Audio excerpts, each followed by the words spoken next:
Welcome to the Compliance 911 Show, a no-nonsense podcast discussing hot topics for today's busy compliance professional. It's everything you wanted to know about regulatory compliance, but we're afraid to ask. And now, here are your hosts, Dean Stockford of M&M Consulting and Len Suzio of GeoDataVision. Hey Len, here we are again today. So what interesting topic do you have for our audience? Well, Dean, I've had so much redlining experience the last 2 years. I thought I would address one aspect that I've become aware of because of our consulting engagements regarding threatened referrals to the DOJ for redlining accusations by the federal bank regulators. There's no doubt it's a very hot topic, and more banks are becoming ensnarled in the anti-redlining web that's been spun by the Department of Justice in cooperation with the prudential bank regulators. So it's going to be a redlining issue and some specifics related to it. Well, you certainly know how to identify hot topics and when you see one, Len, and certainly don't back away from them. But with the DOJ bragging about a record number of redlining referrals from the prudential bank regulators and record-breaking number of settlements, I'm certain our audience wants to hear what you have to say about what's going on regarding this whole redlining initiative.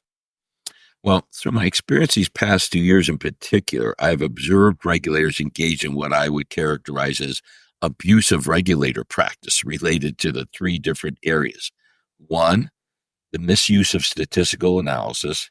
Two, the adoption of long-standing approaches to the reasonably expected market area, REMAs, changing those practices that have been in effect since 2009. And three, the misuse of Census 2020 demographics. Today, I'm going to discuss this latter issue, the misuse of the Census 2020 demographics. Well, I'm all well aware of the controversy, I should say, over the concept of REMA and how the agencies are applying it differently and that they have historically done. And I've heard, some things about statistical significance, but I've not heard anything said about the implementation and application of the new Census 2020 demographics in redlining. I'm all ears, Len. So what do you have to say about this?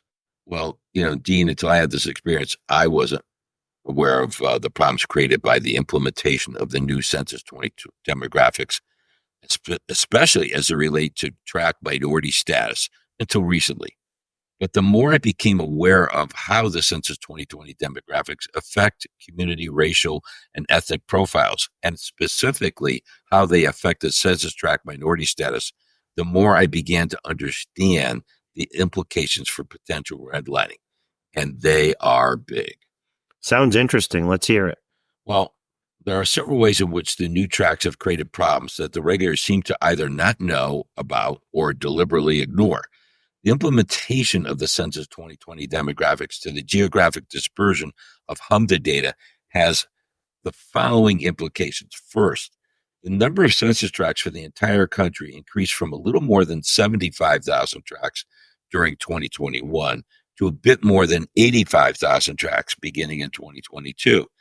So there were about 10,000 new tracts added to the FFIEC demographic files. Now, the impact of the 10,000 new tracts affected far more than the 10,000 tracts themselves. Why? Well, because they were all created from old tracts. So at least 20,000 of the initial 75,000 tracts were affected, with many old tracts expiring and many new tracts being corrected.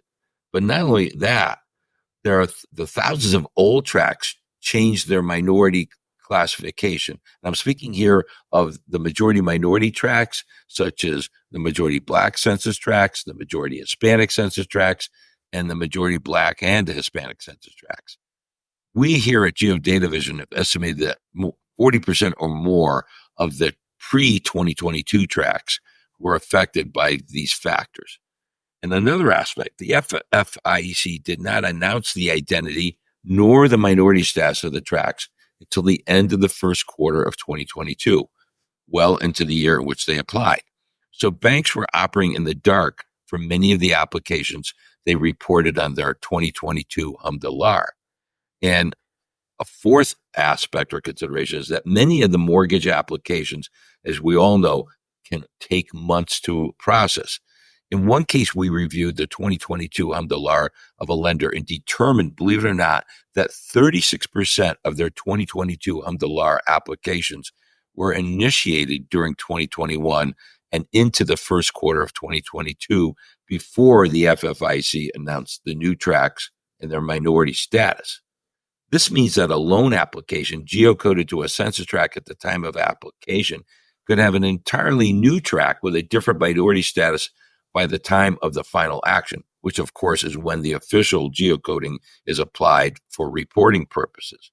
So for a bank making good faith efforts to improve their volume of lending in their assessment area or their REMA, the reasonably expected market area, within those tracts in those areas, this means they were seriously handicapped in their efforts to achieve better results in their community's majority minority tracts.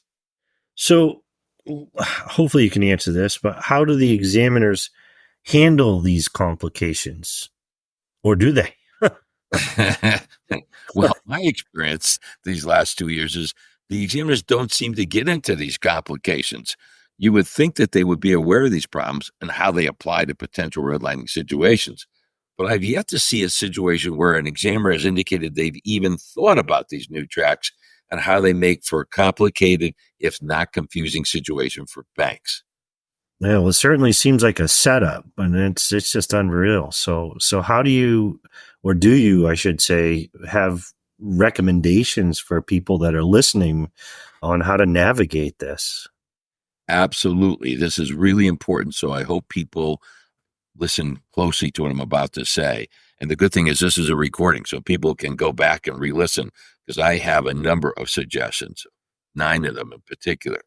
So first of all, of course, a bank shouldn't wait for an examiner to investigate and understand how the new tracts may have affected the distribution of their loans among majority minority tracts, and in particular in the majority Black tracts, the majority Hispanic tracts, and the majority Black and Hispanic tracts. So bankers should check out 1, how many new tracts were created in their REMA? 2, how many old tracts were terminated in their REMA? 3, how many continuing tracts had their minority status changed? And 4th, which tracts became minority tracts that were not minority tracts before?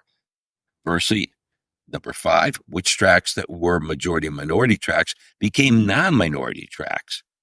Number 6, what is the distribution of the majority minority tract subtypes in the REMA? By subtypes, I'm talking about majority Black census tracts, majority Hispanic census tracts, and majority Black plus Hispanic census tracts. And by the way, as an aside, that seems to be one of the major new approaches that the regulators are employing too. It used to be that they will look just at the majority minority tracts with all minorities aggregated into those tracts, but now they actually are breaking them out into majority Black tracts, majority Hispanic tracts, and majority Black plus Hispanic tracts.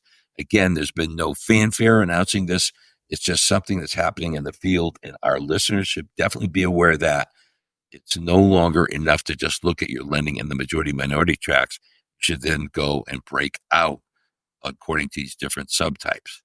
And then another suggestion I have is a banker should look at their applications in their 2022 Hamdalar and see how many of them were received during 2021 and the first quarter of 2022, when no one knew what these new tracts are, and what their minority status is. Then another suggestion, number 8, which is which of those 2022 Hamdalar applications had their tract minority status change from 2021 to 2022. We were looking at a particular client recently that's being evaluated by the FDIC, and this issue or redlining has been raised. And when we looked at their Hamdalar for 2022, we discovered that about 36% of their applications had been received during this period of time when no one knew what the new tracts were going to be. And moreover, we found that 20+% of them had their tracts identity changed from 2021 to 2022. So when the bank received the application, if they were looking at the minority status of the tract that the application was in, they might see one thing, but by the time the deal is closed or by the time the final action is taken, it could be a totally different tract with a totally different minority status. So it's important for bankers to look at that when they review their Hamdalar. Now, these different results may help a lender explain why they have had a statistically significant results in 2022, and it may help mitigate the criticism by examiners in such situations. But don't leave it up to the examiners to do this. Carpe diem, seize the initiative, do this in advance, see how these various issues that I've raised today affect your performance before the examiners show up, and then you'll be prepared if and when you're showing statistically significant results to help explain why you shouldn't be referred to the DOJ. Well, this has been very interesting, and one of my favorite words, Len, of course, quote, provocative conversation. So thanks for enlightening our audience today. This is Dean Stockford with M&M Consulting. And this is Len Suzio of GeoDataVision saying, thank you for listening in today. Please let us know of any subjects you would like us to address in future podcasts. Thanks for listening to the Compliance 911 Show. If you like the podcast, be sure to subscribe so you don't miss an episode. While you're at it, please give us a like and review to help others find the show. As always, links are in the show notes, and you can always find us online at compliance911show.com. Follow M&M Consulting and GeoDataVision on LinkedIn for all the latest news and information on compliance hot topics.